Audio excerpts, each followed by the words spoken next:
How do you price your home in a shifting real estate market? Hi, I'm Dauby with Dauby Real Estate. In our previous video, I talked about the things home sellers need to do to be successful as the real estate market changes. The majority of what I discussed was what you need to do to get your house ready to sell. In this video, I'm going to cover how do you price it in a shifting real estate market. Just 6 months or maybe even 12 months ago, we would have priced a home, and whenever we went out to meet with you, we would have been flexible on the listing price.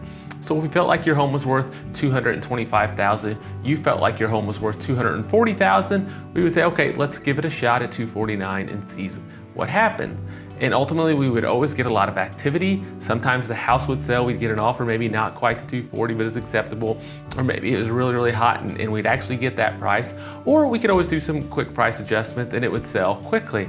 As the market is changing, we're seeing a different market. So I'm gonna cover how you determine a home's value. The first thing is location. There's an old saying, location, location, location. And in some large cities, a location could make a couple $100,000 difference. Fortunately, here in the Southwest, we don't see it that drastic, but of course, location plays a huge factor in the value of a home. You can't take a home that's in one school district and compare it to another, especially if that one school district is extremely desirable and the other one isn't as popular. Every single market, every single neighborhood is gonna be different. So it's important that when you're looking at the values of the home, you're comparing a home that is very similar in location. In the ideal world, we want it to be in the exact same neighborhood. However, here in Southwest Indiana, we have a lot of rural communities. So oftentimes we may have to say, hey, the entire town, or sometimes we even have to say that entire school district to look for comparable homes. The second thing is the style of the home. So there's single-story homes, there's two-story homes, there's bi-levels, there's tri-levels, there's single stories with basements, two stories with basements, and all of these have values that are drastically different.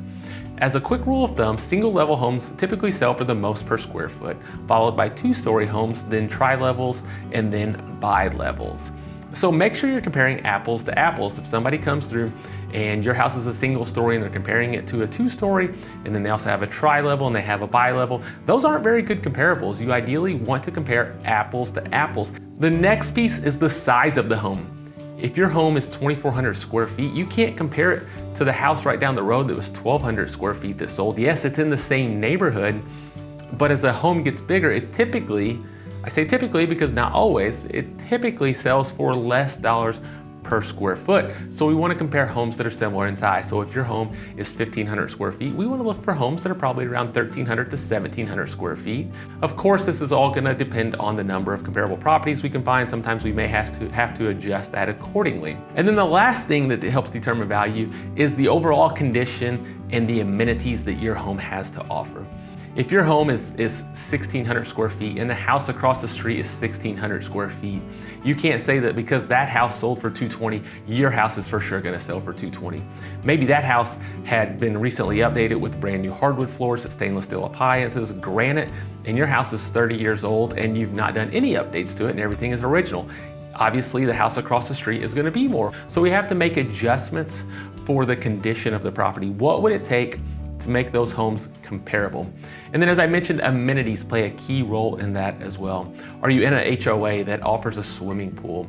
Are you in a golf community? Do you have a fireplace? The other house doesn't have a fireplace. Those are things such as amenities, and we have to make adjustments for those. But what's important to you, if you're thinking about selling, is that you understand how they came up with the value of the home. So if you have any questions about your value, if you're thinking about making a move, or if you're just curious, we are happy to help no matter what the circumstances is. Always feel free to reach out to us. Again, I'm Trey with Dauby Real Estate, and I hope you have a great day.